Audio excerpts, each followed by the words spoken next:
Sanbonani Tumelanga Bsheni, hello. It's a city here, Mr. of the Entertainment TV, and today we bring you Underdogs Glorified. As you can see, we are in a white room with someone special, and as you know, impact is what we are looking for. So on this episode today, we want to speak to someone better known as Romeo. Someone else knows him as Upepi Wami. It all depends to those who have seen him in person or saw his work on the social platforms. So let's welcome you, big brother, to our show. And how are you doing today? Very good, man. Feels good to be here. Pleasure. So before we start, I understand that there's certain people who are wondering who's this handsome guy and why are we in a white office. So can you just share who you are and what is it that brings you here on our show today? My name is Romeo Xx. I'm a musician and a songwriter, and I'm actually a co-founder of a production company called Black Rose Entertainment. Black Rose Entertainment is actually a company that helps to uplift up-and-coming artists, get them registered, always make sure that we get them studios where they could record quality music and find a way for them to actually connect them with distributors and get their music out there and reach out to a niche of people that may be fans with them. But at the same time, I'm also a creator. I'm a musician. I make music myself. Basically, I'm doing more hip-hop music, if I could break it down in a niche. But I don't like to classify myself as a rapper. I used to classify myself as a rapper back in the days, but that made me to not receive so many opportunities, because when you classify yourself as a rapper, let's say a PR of Lira or Zahara, they're looking for a musician that's going to feature Zahara. You won't be considered on the search list because they're not looking for rappers, they're looking for artists. So that's when I even changed the title of myself being a rapper to a niche of being as an artist. And I'm from Kogule too. This year I'm 25 years old, thanks to God. Damn. Yeah, and then 25, so you're in a quarter of 100. So it sounds like you have a plan for your life. So on this show, we always interview people and then we ask them to share their question for the next guest, right? So lastly, we spoke to Thabiso Mokomele, founder of T-Squared and the brand ambassador of Bawan. So he said his question to the next guest is, what is the impact that you want to leave on this earth? Because he's very big on impact. So I'm asking you now, what is the impact that you want to leave on this earth besides you being an artist? That's a very good question, and shout out to Hotmani for bringing that up to the table. I would say a very big impact that I want to bring into this earth. Like, I like the word earth as in whole, because I grew up, I would take it, to me it's more like a personal thing. I grew up in a God-fearing family, first of all, and my parents, the only thing that they push forward when you're a child, especially when you're still growing under their roof, is you going to school and make sure you secure your matric and finding a career niche via education that's going to make you someone somewhere in a certain time. But then when I introduced the concept of me being a rapper to them, it came to them as something else, like, you're going to be associated with drugs, ladies, cocaine, and all of that stigma.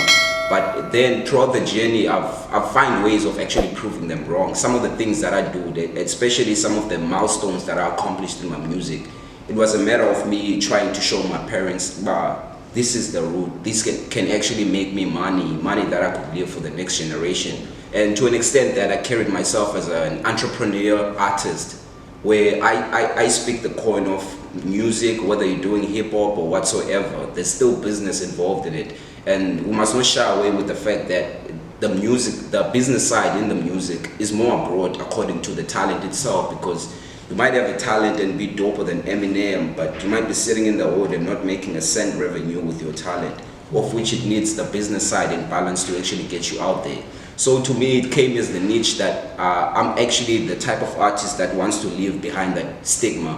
When the next kid in the family says, Mom or Dad, I want to be an artist, they're going to push them and support them in actually going through the journey, rather than opposing all sorts of questions that would stop them from trying out their dreams. And I would say that, Top. The channel, especially when you say you always look for artists and give them better studio so they can record quality sound.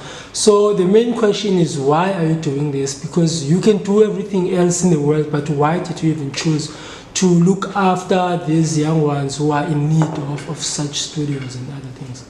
I think, Rutman, to me, it's always a matter of making sure the next person that does what I'm doing won't come across the same problem that I came across, or like the limited resources that we have. Like, I grew up in an era where the people that I used to even look up to in the music industry were guys from Kailicha, most of them, the Spaza era, your Naked Mind, your Backyard, your Voice to Voice records, and most of those guys, or when they're recording music, some of them, they would use like your international beats. So it's something that I saw as a problem. It's actually something that I saw as a niche that made me realize why those niggas didn't make revenue in their era. It's because they were actually creating cover songs, but they were not recognizing that they're doing cover songs. And they were actually talented and the passion was there. But what I found it out that the only thing that pays you off in the music industry mostly is originality. Because those same cover songs you're doing, it's original music of someone else that spread it up to an extent that you make a cover song. Why don't you now come up with something that's going to be originality, yours, and speaking your sound, so that the next people could come up and do cover songs that would fill up your bag in terms of like royalties coming into you. So that was the kind of niche, and I believe in professionalism in everything that I do. Like, if you're gonna be putting out a song as an artist, you have to know exactly the journey of the song. Where do I want to take this song? Where do I want to see this song? It shouldn't end with the fact that, okay, I'm gonna release a song because in the hood they know that I do music and I'm gonna get a lot of girls with this project and stuff like that. You know, the mentality that we have. But those are the things that I'm always trying to cut out in artists, like bringing them into workshops, and sometimes I would even download a lot of YouTube tutorials on how to mix and master, and then send them to a certain producer that I know he's growing in the hood, because I know he needs that skill, but sometimes we fail to have internet access and stuff like that, and we don't look for those things when we're online. We look for other things, but everything is always there. So I'm a type of person who always like to receive more, and then what I've received, try to find out the good in everything that I've received and try to bring it back to my people, because I believe that in unity we can grow even further. That's who I am. Yeah, Doctor, I want us to go a little bit back now. You said you were inspired by the Backyard crew, people from Kailicha, and you are from Ekukuletu, meaning you are living in Nyanga West. No? So if you grew up in Kailicha, do you think you would have made more great music, or do you think it would have that made an impact Kuwe when as an individual if you were like around Kuba Band directly instead of just listening to Umkulo Wabu? Do you think there would be? That's a great question also, Hotman, but to that I would say not at all. But if I grew up in Kailicha, like, it's something that I always speak about with me and my home, is like, one thing I'm grateful for in my life is the time that my family took away from me. What do I mean by the time that my family took away from me? My family sent me to boarding school as soon as I finished grade 7. So during that era, it was the era of Amavura and Amavado and all those gangsterism in the hood. So they were trying to get me away from all of that. I feel like that's the part that also saved me in finding music, because I was not in the hood at that time. I did not know what those guys were going through, but I would feel what they were going through their sound and music, because they said boarding school in Eastern Cape, in Alice. There's a boarding school called Pandulwazi. It's in Alice, close to Ilaletonka Kailetu. So I was there. It's more like so Paya, I'm chilling with the Adams. Most of Abanda Bazakom, they know that, oh shit, Sugakapa, and yeah, Sugakapa. Everyone is trying to get into your mind about okay, what do you know? Okay, Italia Sekapa and all of that. But I felt like that saved me, because if ever Bendila Pendline Kukuletu, or if ever I was in a township in Kambi Kailicha, I would have been associated with friends. Like, for now, most of the guys that I grew up with, some of them are disabled, they can't walk, they're using wheelchairs. Some of them, they're on drugs heavy. I can't even greet them anymore. Some of them, if I would point out to them and say, yo, that used to be my body. We grew up together. You would be shocked. So those are the things that saved me from being away from all of that, and I gained the inspiration of music, like trying to get what's actually happening in Cape Town or Undipaya. So those guys were more like a gateway and a pathway of me understanding. But when's it you hate Romanskap this or Vegeta and all of that. So those are the things that I used to focus on when I came back in Cape Town. But I wanna go to Kailisha if there's a show just to see Pizzo live. So that's where all this inspiration grew up, like, yo, I'm gonna be like that one day. I'm gonna control a crowd like that one day on stage. That's where the inspiration came from in all of that. Yeah, I am very impressed ukuva abazali bakho were so looking after you ngendlela benze ngayo in terms of taking you out of a toxic environment and place you very far.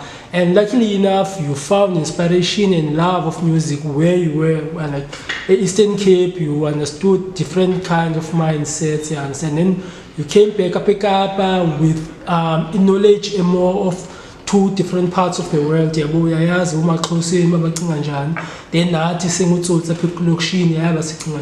so while you were doing all of the education in Eastern Cape, whereas what challenges did you have along the way in terms of truly finding yourself? Like you started somewhere, right? Like you see after high school, you met a match but Lando in a way where you are still here and living to tell the tale. Yeah, yo, man, the journey itself it's been nothing but humbling, because I grew up as a very ignorant and prideful person. I never used to be liked to be told. I never liked the feedback. Feedback would come to me as an argument, or you're fighting with me, or you don't like my craft. So during all of that process, like I've even lost so many great relationships, like in terms of like the business side of music, while not being aware, because la pride, but I can rap. What can you tell me? Like I can do this. But throughout all of that, I came across so many things. Like even I had conflicts with so many producers back in the days, because some of them I would record a project, and then tomorrow going back to the studio to pick up the project, they will tell you the PC has crashed and all of that, and you'll be like, nah, fuck that, it's because you know I'm dope. That's why you decided to crash your PC. You knew the song was gonna make it. So I was that ignorant to an extent that when I came back from Eastern Cape, the Kadoka in 2016, I formed a trio with two niggas from Zim. Cannibal, shout out to Cannibal, he's a producer, he's in Jose now. And Shingi, shout out to him also. After we formed that crew, we released 2 songs. Like that was a form of me teaching them Xhosa and how to actually blend in, because amashita wayincane itsotsidala since angabola cala yabo, so la term itsotsidala kubo, it was very interesting. But okay, I'm going to a bath, like so they used to like that kind of idal. So to an extent that even the songs that we have are titled in Xhosa, but I'm rapping with guys from Izim. The first one was Uqaba and the second one was Ukalela, which received so many attention. DJ Fresh also spoke about the song on air. But what's even funny about that, like after DJ Fresh spoke about the song on air, and the Scoop retweeted the performance we had at Kailicha, like who are these guys, bring them here to me. Which year was this? That was 2018.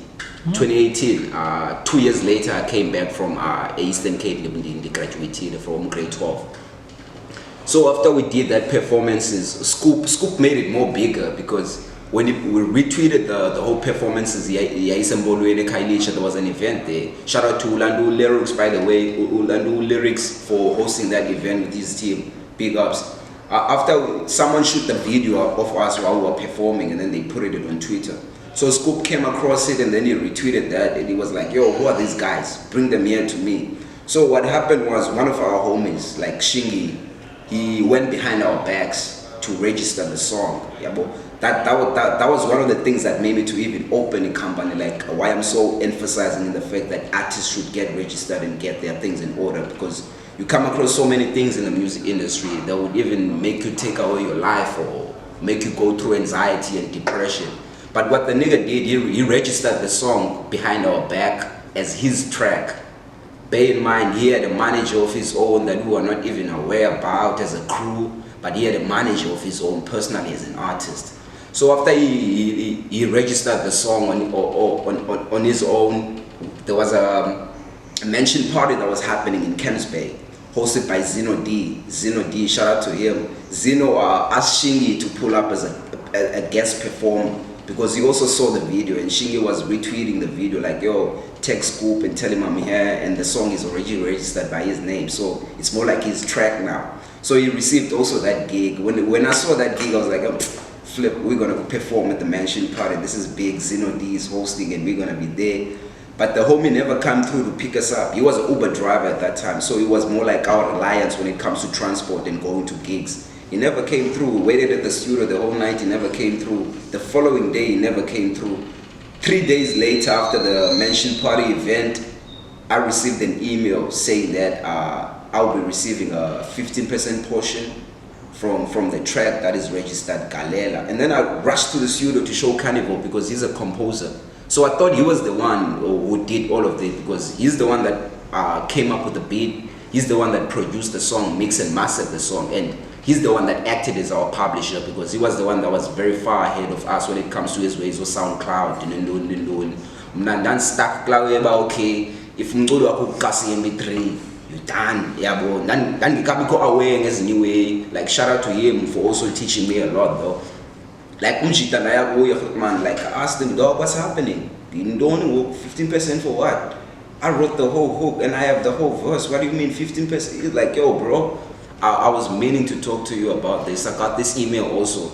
You're lucky to even get that 15%. I actually got 5. Like what? A producer got 5. The guy made him, he registered himself as a composer of the song, as a publisher and a writer. So that's when the crew disintegrated, like, yo, we're not gonna do this anymore. But bear in mind, to me, like relationships are always built with people. It's always more than music. I always build connections that would last for me a lifetime. Even if when I'm not here anymore and my kid has a plan, if he comes to you, Ati man, Romeo, for sure you're gonna try to help him out. So those are the kind of connection I'm always building around there, bro. So to the niggas, we sat down and had a conversation about it. Luckily, it was not conflicted in a way that we chased each other with weapons and stuff like that. We sat down and have a decent conversation about, okay, from now on, bro, you're gonna be working on your own shit. From now on, we no longer gonna be doing music together. For you to even steal a song from us, it proves that we can make more hits compared to that. So you can keep that one. That's when even the whole crew ended, and that was like in 2020. In 2020, yeah. And then I moved from there. I moved to Crossroads. When I moved into Crossroads, I lived there for like a year, but I didn't finish the whole year. I moved like Class City November, December, and then I moved out. When I got there, I bumped into a producer called K-Flow. So I worked with K-Flow a lot, and we even came up with an EP called Mona Lisa, The Return of Mona Lisa. Because the reason why I even titled it The Return of Mona Lisa, Mona Lisa is known as the most valuable masterpiece. So being it the return, it was like me coming back to the scene now, to do music like in a professional way, like making sure that everything of mine is secured. You won't be able to steal my song. I got my sample license, nigga. Like I make sure I have everything secured. I got my producer here making original beats, and we want to put our sound out there on SoundCloud and these audio marks. Like in most of those cases, I feel like I could highlight that most era that humbled my ass down in music. It's that one that made the whole crew to disintegrate. And through all of that, it even took us time to even get back to each other, to texting. We started talking last year, me and Shingy. We used to see each other on events like away, G, it ends there. But we started talking last year about, yo, I need you at the studio. Yeah, sure, maybe you can help me at the studio anytime. And we have something that's actually coming up. He's working on an album recently, and he sent me a couple of beats. Shout out to him also. And we have something that's actually coming up. And I've always been that type of guy, man. Whenever I came to a breakdown or a certain situation that's going to be involving people that are in the same industry, or if it's going to be people that I'm going to be always bumping into in these places that I go trying to grow my career, I'm always going to make sure I clear the room. I don't have to have conflicts with anyone and stuff like that. If you have a beef with me, I'm cool with you. I'm not gonna stop smiling because you stepped in the room, because you feel like our energies are not aligned and stuff like that. So I've always been cautious about my energy and my surroundings in things like that. But music itself personally has humbled my ass down in so many things. You said a lot of things, one that are sticking with me. Number one, you said you are building relationships, like long-term relationships, and you made an example of if you have a child, and then for sure a child can come to me, and then as introduced, Romeo, then the kid will gonna get the help that he or she is needing at that certain time. Ne? Number two, you is about a modern day male version of Mona Lisa. Ne? Yeah, of which you had all these things, and this balance ezinvisa kamnandi in a way, ne? And uthi crew yakho broke down phaa ngo-2020, ne? So ngela xesha thina sibhizi nge-lockdown, we can't do anything. So wena as an artist who just hit rock bottom, if I may say, ne? You broke out with the crew, and then you still need to make money as an artist. You need to record awuna information ingako in terms of mastering umculo wakho, i-licensing zonke zana. So benjani 2020 kwi-career yakho as uRomeo?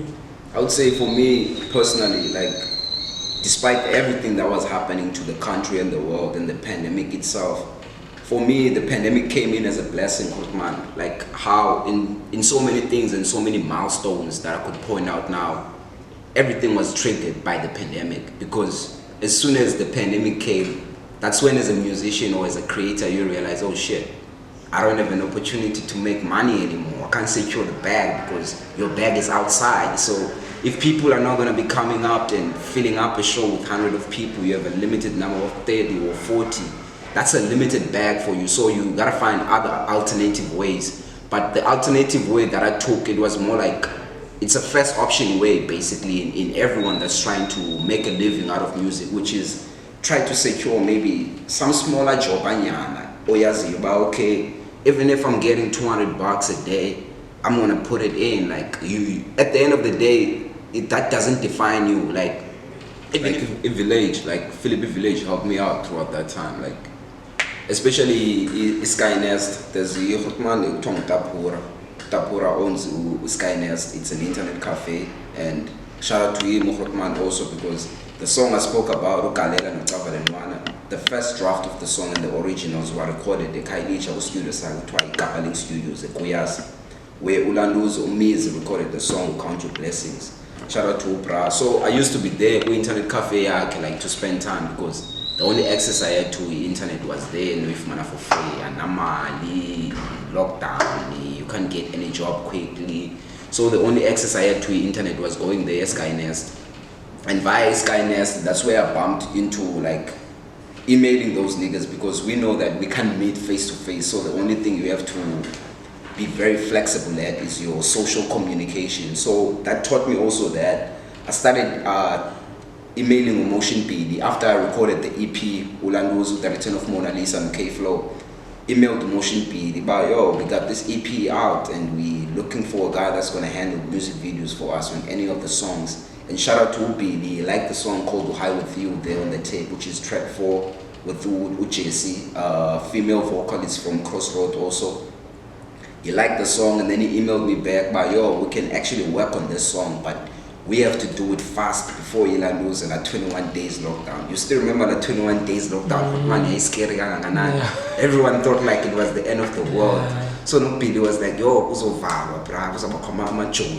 we have to shoot this and get it done. And we had Woodstock at that time. So we had to came up at Woodstock with transport anytime with the cars.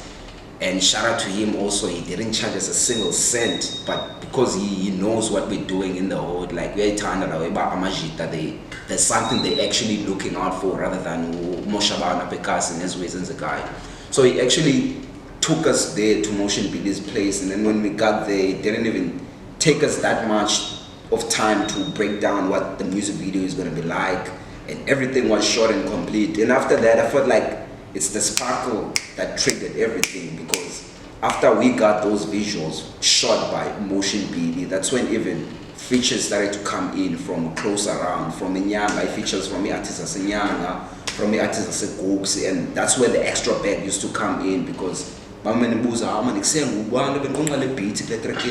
K-Flow. So we used to say Choi bags and get and on the other side, the bump into a traineeship, yeah, it sends up a Woodstock for entrepreneur development. So at that time, they were also in trying to help out, the fundings with the COVID being in the country, but it was in collaboration with the UK and SA Tech. So they wanted basically any guy or any female that has a business idea, then they're gonna throw 30,000 in your ass and getting that business idea done. Luckily, I came across that by being there, like internet cafe style. I applied, they got me in, and the money that I even paid the music video for Motion Video, I took it from that 30,000 bag, and that's when I started to fund even my company, Black Rose Entertainment, and got it to be out there on the next level. So I would say pandemic for me actually came in as a blessing, man. A lot happened when it came. Dope. It sounds like the stars always align with Talalako, and you don't really work much in getting what you want, but you always network nabantu who always bring you closer to the dream unayo at that certain time. So you mentioned in the Philippi village. So Philippi village even up to date so yona ingaba ikushape to what extent okanye iye yakuvezela eziphi strengths ngawe or AP value kuwe nomculo wakho in such a way that usathetha ngayo namhlanje Lucifer? Yo, that's a great question. I feel like it's the birth of the guy you're looking at right now, Philippi Village, because throughout all of these things, most of the things that I've achieved, like in milestones, they come from there. Like after even the era, 2021, being there, same internet cafe, Skynest, posters came in before the year ended, but there's a digital marketing program that's going to happen at back, up where the horse was on the other side, innovation hub. I was like, digital marketing. And I was always in concern with the fact, all these guys post out online, but send me 500, I'll get you 10,000 plays on your music. I was always concerned, but what are these guys doing? Like, which type of tech are they using to get me 10,000 if I would send them 500? So when I saw it digital marketing and it speaks of that, like, oh shit, this is the thing I need. So I'm always in caution and being aware of everything that I'm gonna need. Like for instance, graphic designing, how I got the skills I was tired of paying 200 for the art cover until I decided, let me go to City Varsity with a 9-month program, secure that, and be paid as a $200. So when I saw a graphic designer, I was like, shit, this is an opportunity to make money from the music industry. So I hopped into it, but the program was not more about digital marketing itself, but also self-mastering, which is personal development. So that's where I learned most business ethics terms and actually how to carry out yourself and how to actually communicate with people in a likely manner, and how to be flexible with your communication and be effective at the same time. So I would say Village was the birth of everything to me. My first screening session, for me to ever do a first show or a first screening session, if I would call it, it was done there in Village on the 3rd floor where the studio is now on that side.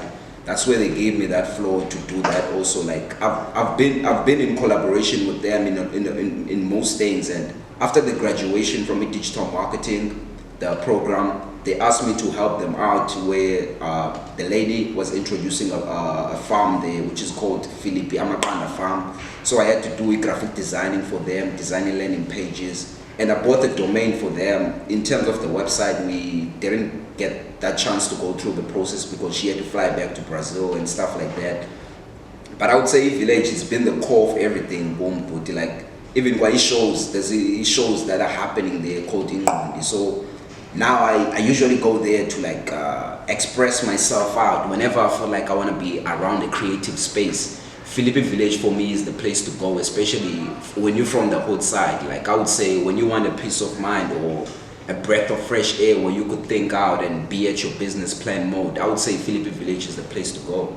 And they have a boardroom you can just get for a whole day, a boardroom with Wi-Fi, free Wi-Fi, just 25 rand a day. So those things, like, those are the things that are helping local people to actually uplift them and actually get them what they want, because the only thing we always cry about is resources. We say we have everything, but we don't have resources. I would recommend Philippi Villages. That's such place for resources that we say we don't have.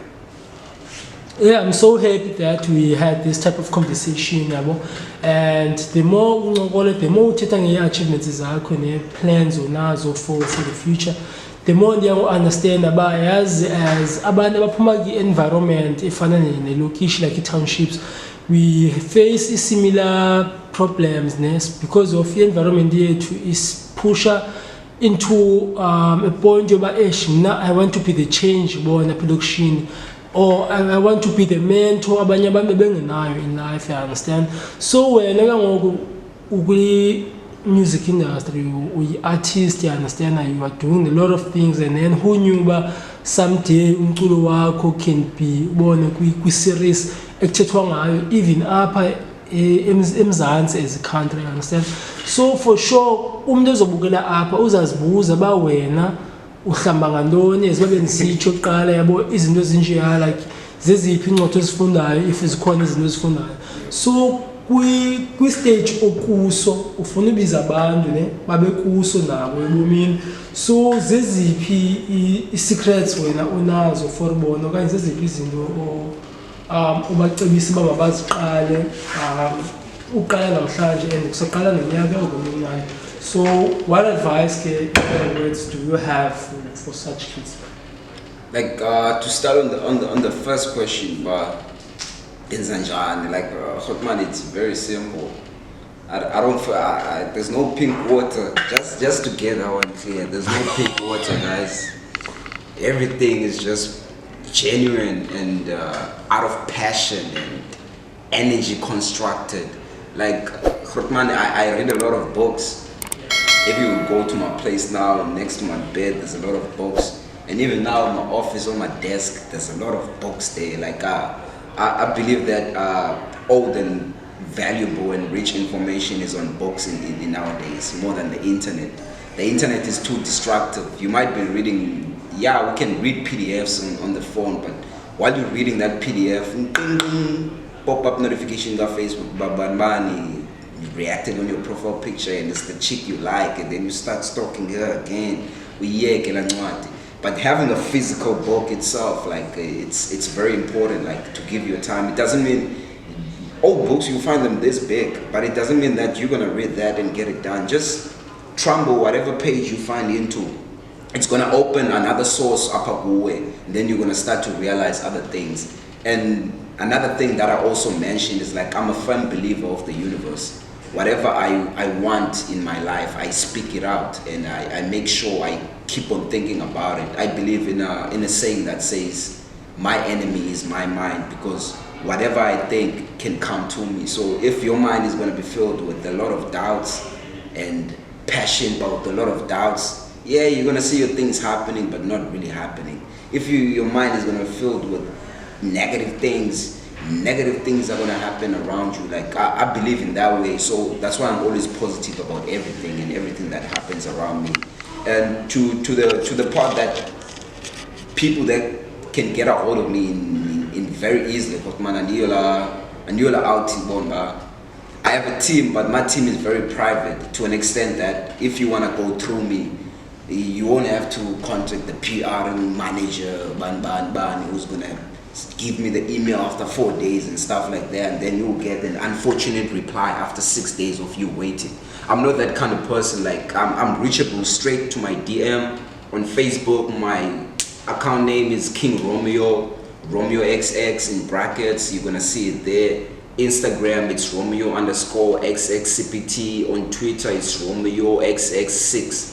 Like even on those social platforms, send me a DM there. You want us to work on something, we'll find a way of getting it to happen. Like that's the list that it could do, like for it not to happen. Like because I believe that if you reach out to me, there's a certain purpose why you reach out to me. I don't believe in coincidence. I believe in clues. Like everything that they say it's coincidence. It's just the reality and blessings coming from the universe itself. There's no such thing as a coincidence. So I'm a person that's always mind I walk in that manner, and wherever I go and to whoever I always sit down with for less or more than 10 minutes, I make sure that I inspire them. Like even the type of conversations I have with the guys as a guys, if I found them on that corner, we're not gonna talk about booty that's passing by, like say Owens so by 6 more. If it's so by 6 each and every day, what can make us money? Must like I'm always that type of nigga who's always gonna be waking up people like, yo bro, if you have a skill that I see, I'm gonna tell you straight up, bro, you're sleeping on yourself, you should be doing this and this and this and this. And then it's gonna be up to you to take on the further steps. And like I believe that everyone is blessed with something, man. So that's why I'm always that kind of person who's always out there to spark another candle. Because mine may be shining, it doesn't mean that alizulaita. And the light brighter, and all of that. But I'm a very firm believer of that. Good things, whatever you put out to the universe, will always come to you. So I'm very cautious with Izilweli's put out the energy I project to people. Also, it's always gonna come back to me. So everyone that I meet, like I'm good with everyone. I'm everyone's best friend in the music industry. I'm everyone's biggest fan. Like if you're from Cape Town, you come to me now. You say I must name one song of yours. I would name it, bruh. Like I'm that type of guy. If there's a spark that's going on in the hood or in somewhere around Cape Town, I'm not gonna act like I didn't see it. But he heard your song or he heard you somewhere somehow, but when he sees you on a show, he's gonna act like he doesn't know you. Like I'm not that kind of person. Like I'm a very friendly person. It's easy to even come with my circle. Like I call and bar, okay, you want to feature 5,000, especially when people coming up from the hood. You can't be asking me to pay you 5,000. Like we both underground, we're trying to make this happen, and you're like 5,000 for a feature. So I'm that type of guy who always cut the cost, and mostly was using like as in because we could use connects to get them. So I'm that type of guy because miss kiss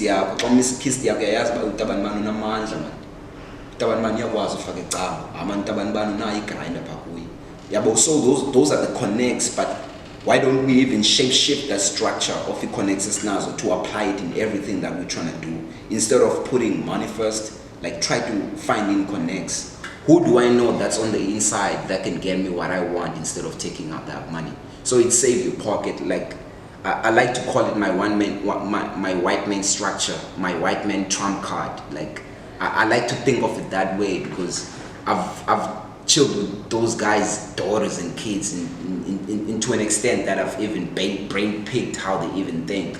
Like I was fortunate and lucky enough to study in one of these Model C schools in Brackenfell, a school called Bastion Primary School. So couple of even more of the connects that I'm making use of today, like for now, and the things that I even go through, like it's those kind of people. I have like people that I've been friends with since primary. So when I reach out to them, yo, Justin, like for instance, the guy now who runs the Legends Barber here in Long Street, Justin, we went in primary together, but he was 2 grades ahead of me. So when I saw him now busy with Legends, like, yo, Justin, come on, dog. Free Legends card. Yeah, but so those are the type of connects. I still remember you. The swearing kid. So it's those kind of connects that I'm always making use of. Everyone that I met along the way, I'm always going to come back and reach out because I believe that it was meant for us to meet it that certain way, for that certain purpose that I'm reaching out to you for. Like, I'm that kind of guy, bro. Like, I'm a cool guy. I'm an Arab Bruce. So dope. How can people get hold of you in terms of music-wise, if they want to work with you? And just give us how we can get hold of you. Can be a phone number, social platforms, email, depending on you. that comfortable of giving? Oh yeah, email it's romeonenene@gmail.com. For socials, for me to reply to you quickly, I won't lie, I'm always active on my Facebook every day throughout the hours. So if you would reach out to me on my Facebook, I guarantee you're gonna get a reply by today at King Romeo brackets Romeo XX. And as for my music, it's like Romeo XX on every platform: Facebook, YouTube Romeo XX, SoundCloud Romeo XX. Preferably wherever you stream your music, just search for Romeo XX. Everything is gonna pop up there. Okay, so are you taken or single? Yeah. It's complicated. Don't do that to me. Hi, baby. Okay, cool, my brother. So before I let you go, I have one last question. On this show, we're gonna bring another guest next time, and we want that guest to receive a question from you as an honorable guest of ours today. Before we say thank you, what's your question to our next guest? Can I get a clue of what the next guest might be, in which industry? No clues. Because we are also not sure. The list is long though, so we're gonna go with first come, first serve. Okay, my question for the next guest will be, what are the inspirations and affirmations that you look up to keep your day going? Or what are the inspirations that you use on your bad days? You know, sometimes we have those days where you feel like,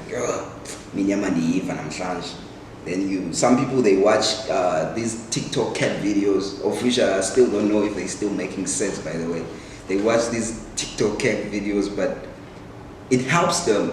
But for me, I've always been struggling with that. Hence, I'm also asking the question. So probably I'll watch the next episode of that person to get answers of that. Like, what are some of your inspirations? Like some of your inspiration routine that you go through when you're having a bad day or having a bad mood somehow.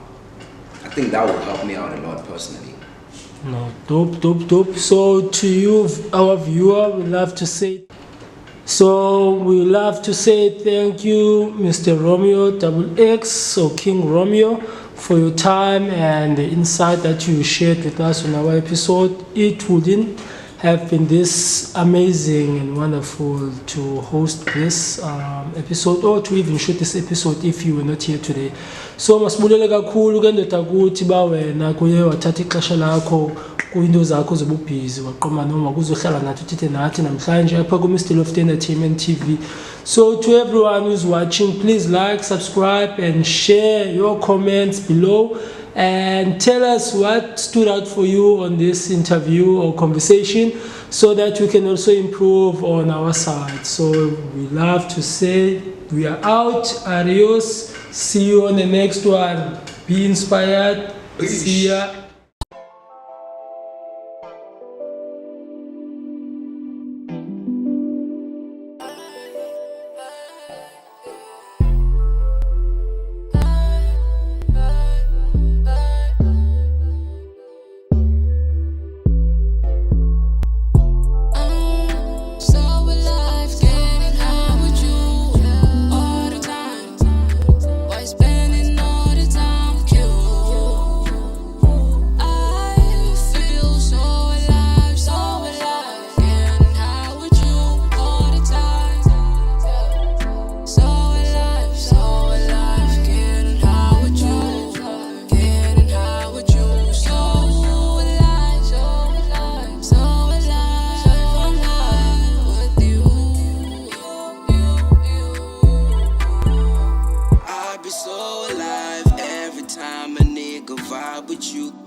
From you, hold up, this shit like deja vu. Wait, baby, I'm coming through. I'm finna bring all of me. She on her knees, I think I might spill the juice. I know you like it when we're getting high at the clouds when I'm grabbing the booty.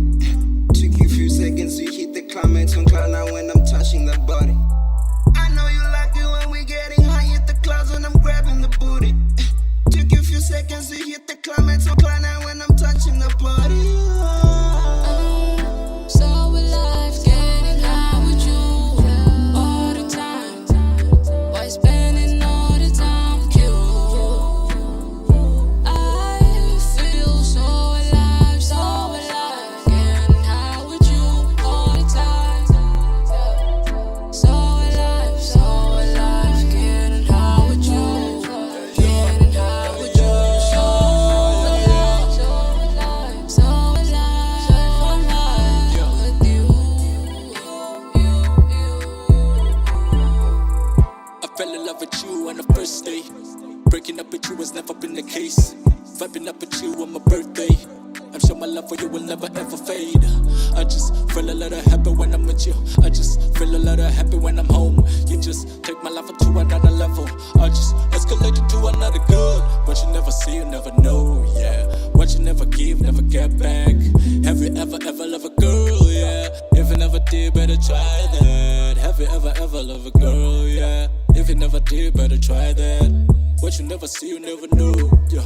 What you never see, you never know.